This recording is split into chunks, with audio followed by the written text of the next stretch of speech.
Hi, it's Sonia. We're at Thunderbird in West Van today, and it is a chilly, chilly day in Vancouver. So we're going to head south, and we're going to show you one of our new listings that we have, which is a beautiful Baltic 42 DP. She's a Canadian-owned boat. The seller lives in Vancouver, and she's just completed a circumnavigation around the globe, which is kind of one of these trips that we all dream of. So let's head down to Puerto Vallarta, and we're going to talk to the guy that has done over 5,000 nautical miles with this boat. So he knows her really well. So, hi, Justin. Howdy, good to be here. Hola, ¿cómo está? Todo bien, todo bien. 300 sunny days here per year. Todo bien, todo bien. So let's have a look at this beautiful boat. So you're standing on her right now. You're down in Puerto Vallarta. And tell us a little bit about the marina you're in. You're in Marina La Cruz Marina? Yeah, actually, La Cruz is about a 40-minute drive northwest of Vallarta proper itself. It's a lovely little northwest end of Banderas Bay.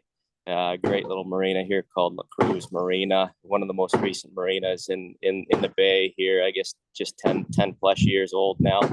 But yeah, great location nonetheless. It looks fantastic. And it's so great to see our Thunderbird battle flag there is flying up in the rig, which is fantastic. So what I'm going to ask you to do is we're going to do sort of a walk and talk.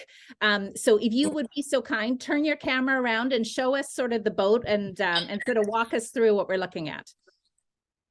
Okay, here's your bow. Basically, got your barges there. The main sail. Anchor locker. Anchor is the whole ground tackle rod for this boat is kind of oversized, so it's good insurance for your boat, which is good peace of mind when you're on the hook. It's blowing 30-40, turning towards the aft. There's your spin pole here. All your rigging, your baby stay here. Another thing I'd like to make a note of, the rigging was, the whole boat was re-rigged, I believe about 10 years ago. Kevin will know a little bit more about exact time, but she's new chain plates, new shrouds. The boat has been re-rigged for, tremendously strong, stronger than her original rig. So that's one really good feature on this boat. The whole rig itself is in phenomenal shape, and as I say, it's oversized, so it's a ultra strong rig. I mean, that's what you want when myself personally, I look at the boat. I generally look at all the rigging before I even go down below. Brand new acrylic here for the Dodger was put on 2 weeks ago, so that's a nice feature. The boat is equipped with all kinds of winches. I mean, I call it a winch farm, this boat. Because I think there's 4 or 5. We got 5 winches per side, port and starboard. So it's that's a nice feature. There's prisms here. Prisms are nice. They like quite a bit of light internal in the cabin. This boat actually used to have a teak deck, so whoever did the replacement teak did a really good job. Tore up the teak and made the non-skid. So that's a good feature. What I'm really noticing there, Justin, is the tow rail. Hey, I mean, that's just speaks so highly to how that boat was built. Look at the strength in that tow rail, which just then, indicates how strong that hull deck joint is. Incredibly strong. The boat overall finished build. I mean, the boat was overbuilt. It's incredibly strong boat all around, no question. Yeah. It's proven. Yeah, it is lovely. There's your big guy winches here. I believe they're 2-speed, and then so here's the forward cockpit, and then the aft cockpit. Again, this boat, this whole structural bit here was made for more strength. Another giant bulkhead back here. So again, it's really strong feature of the boat. And another good feature of the boat is the solar panels. I mean, the panels are incredible. The arch is aluminum, so it's a really light arch. So that's another good feature. And gives you some sunshade too, which is nice. And one of the things I really like about this boat, especially for offshore, is that when you look at the cockpit layout, the way it's actually divided into 2, it means that whoever's driving actually has their own area. And especially when you're doing distance and as you know, like in wind and wave conditions, it's really important that the driver is sort of in their own space and able to concentrate and really focus on what they're doing. So I love that layout. Yeah, it's quite nice, and if you're in a race situation as well, you get two forward, two aft, and or three aft, two forward, and really have at it, all hands on deck. This is the latest thing feature Kev put on here as well. He up the stanchion, so it makes it real safe within the cockpit. You should probably mention that. And then I just want to give you a quick glimpse of the Aries wind vane as well. Or no, it's a Hydrovane. Hydrovane, and that's brand new, isn't it? Brand new, yeah. We installed it. Kevin and I installed it just before we left. So yeah, that's a brand new unit. It also has a water maker, Rainman water maker there. You probably want to feature that if you haven't already. Yeah, we love Rainmaker. There, we have a local dealer here in North Van, so we love them. Awesome. Okay, we'll continue on down through the companionway and through the galley. Look at all that teak. She's gorgeous. Yeah, Finnish Danish teak. It's really nice. I mean, it's hard to find boats with this nice teak anymore. So that's the galley, two sinks. The compressor works really well for the fridge, kind of the standard, back in the 80s, early 90s fridge concept. The fridge side here on the aft end, and then the freezer side here. Really good stove, incredible stove. I think the stove was replaced as well not too long ago, a few years back, the previous owner to Kevin. Yeah.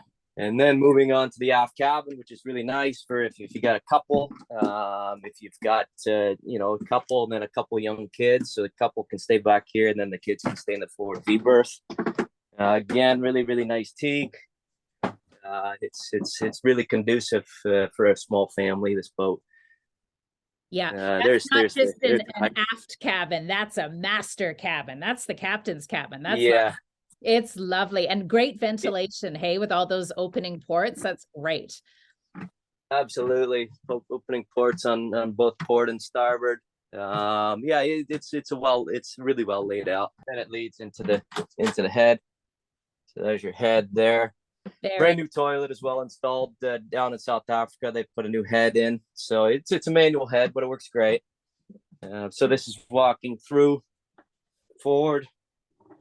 Nice little sink. Another feature of this boat, everything has whale pumps, so really good water conservation. Whale pumps plus the plus automatic, obviously, sure flow pumps. There's your nav desk. Panel. Wow, lots of charting on that table. That's seen some charted. Holy. No question. I've got a few hours there. Yeah. So then you got a pilot berth here as well as so this is the port side pilot berth, and then you can sleep body down there too as well if you want it. So I mean the boat has an incredible amount of storage. Moving through to the V berth. Again, nice spacious V berth for crew quarters or whatnot. If you want to. There's another closet for storage. Gas generator, 2,000 horse Honda generator. Works really well. And then this was the second head, but it's been converted to a tool room. So which is so great for offshore. You never have enough storage for tools that you can readily access. So that is fantastic to have that space. And, if somebody wanted to convert it back to a head, it's right there.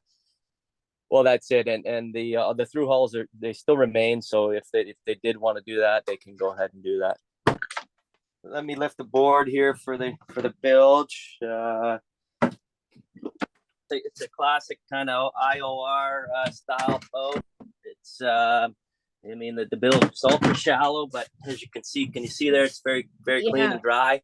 Yeah, that's great. And another thing I wanted to mention, Sonia, is that the boat is equipped with all stainless steel tanks, stainless steel piping. Great. And then another pilot berth there with the main kind of sitte. Nice drop down table, more teak. All the stickers from the kind of countries around the world there. Your travels. Yeah, that's Yeah. great. We've just talked to Justin. He showed us around the boat in Puerto Vallarta. And now we're back in Vancouver in Chile, BC. And we're going to talk to Kevin Oak, who's actually the owner and seller of the boat. And he's the one that took her on her amazing adventure. Hi, Kevin. Good morning. Hey, Sonia. Hello. Tell us a little bit about your adventure. I took possession of the boat in January 2021, and then we moved it up to Puerto Vallarta and had some work done with railings and just got the sails checked and prepared. And yeah, we left April the 12th, and we hit the east coast of Panama April 12th, 365 days later. So that was the bucket list item to go around the world, and we did it. And you did it. And so at Northern Pearl, she's a Canadian registered boat, and Correct. You bought her from a Canadian couple, correct? In Mexico. Yeah. Yes. The previous owner had done a lot of prep work. He did rigging, solar, arch.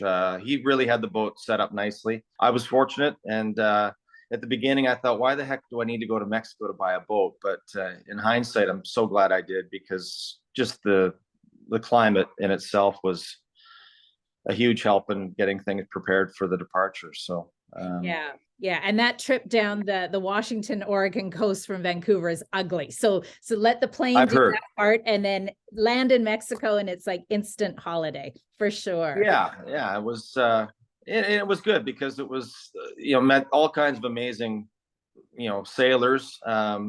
Everybody was so supportive of what we were doing, and we've got friends probably for life in a lot of cases from that. And even when we got back, we had friends drove up from Puerto Vallarta to La Cruz at 10:30 at night just to greet us, because they were there to send us off when we left. So it's amazing. Now, talk to me a little bit about the Baltic, because, they're a very well-known boat. They're a very well-built boat. And Justin was showing us, her beautiful teak and that kind of stuff. One of the concerns, though, can be, they are performance sailors. So did you ever find, especially in sort of wind and wave conditions, that she was hard to handle, or is that the kind of boat you want to do that trip in? Yeah, and again, in hindsight, because I'd never done it before, I'd never been offshore before, but I would go with the Baltic, again, in hindsight, all over again, because it was the performance boat. It was tough. It handled all of that heavy surge in the Indian Ocean. It handled all that tough, short hammering of swell in the Atlantic. So I could live on that in a minute if I chose to stay in Mexico for any length of time. But no kidding. And sometimes, when we have these performance boats, they can be a little sort of skimpy on the accommodations. But, Justin walking us through the boat, there was lots of sleeping accommodation for crew. That sort of aft, what I would call more the master captain cabin, is really nice, and had the ventilation with the opening ports and tons of storage. And what you've done with that second head, that's very clever, because keeping the through hulls intact means that could be converted back to a head if needed. Yeah. And I contemplated that, and then the more people I talked to, the more people said, no, it's if the boat's going to be used for what we just did, then leave it, because it was ideal. Well, thank you so much. It was such a treat to kind of get out of the cold and go and see her today in Puerto Vallarta, and what a treat to talk to you. So thank you so much. Thank you, Sonia. Okay. Talk to you soon. Okay. Bye-bye. Thanks.